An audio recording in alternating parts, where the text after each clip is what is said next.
Ce sont des femmes membres effectifs de la Fondation Dr Espoir Kamanda. Parmi elles, on observe également des jeunes hommes membres du parti politique IDPS. Là, c'est dans la salle d'Inganda Kizenga à Kasenga où ils sont tous réunis vendredi 2 septembre 2022 pour écouter les messages du cadre de l'IDPS, le professeur Dr Espoir Kamanda. Tout a commencé par l'ambiance musicale suivie de la chanson religieuse accompagnée des déclarations de différentes personnalités présentes dans ces assises. C'est de la part du responsable de la Ligue des femmes de la Fondation Espoir Kamanda qui a encouragé les femmes à rester fidèles à leur fils du terroir, Dr Espoir Kamanda. De son côté, le responsable de la Ligue des femmes de l'IDPS a montré ses sentiments de satisfaction face à la présence nombreuse des femmes dans cette salle de Kizenga. Elle a appelé les participants à garder confiance à la personne du docteur pour les promouvoir afin de réussir aux élections prochaines. Dans une déclaration devant le public, le cadre de l'IDPS, Dr Espoir, a remercié la population d'Ouvira en général et les femmes en particulier pour l'accueil lui réservé lors de son arrivée à Ouvira le 24 août dernier. Il a ensuite accepté la demande de ces femmes selon laquelle il sera candidat aux élections législatives de 2023. Au sortir de cette activité, l'autorité morale de la Fondation Espoir Kamanda a indiqué ce qui suit. C'était une occasion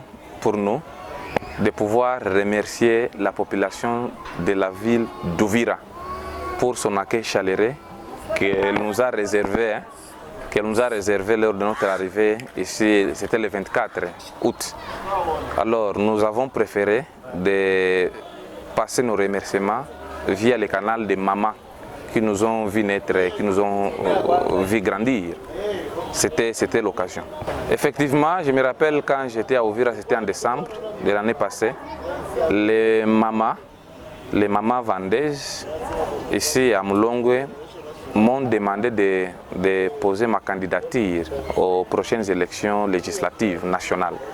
Alors, je les avais promis qu'il était opportun pour moi d'aller réfléchir et je pense que j'avais mûri ma décision et c'était l'occasion de leur répondre que leur demande a été acceptée et effectivement, je serai candidat aux prochaines élections.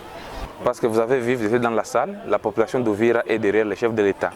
C'était pour moi l'occasion de lancer une invitation solennelle au président de la République de mettre dans son agenda la question de la visite de la ville d'Ouvira parce que les mamans d'Ouvira sont totalement derrière le chef de l'État pour sa réélection pour un second mandat.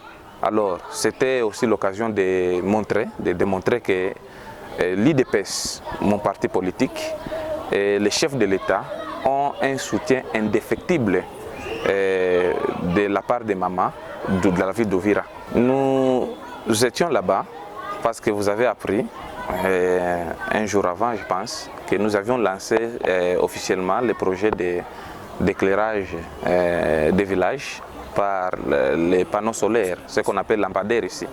Alors, Ndunda, Rusabagi et tous les villages environnants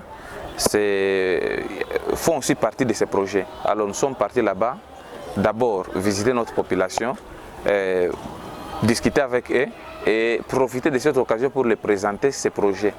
Et nous avons remis des lampes par rapport au quota qui a été réservé à chaque village. Effectivement, vous savez, les enseignants jouent un rôle très important dans l'éducation de nos enfants, de nos jeunes. Alors nous avons aussi discuté avec eux pour leur dire que nous serons à leur écoute. Et il y a un certain nombre de problèmes qui nous ont été présentés. Effectivement, dans nos canaux propres, dans le cadre de ma fondation, nous allons essayer un peu de réfléchir et voir s'il y a quelque chose que nous pouvons peut-être assister, pas tout le monde, n'est-ce pas? Mais voir ce que nous pouvons faire. Mais comme vous connaissez, les enseignants, leurs questions sont des questions d'ordre national.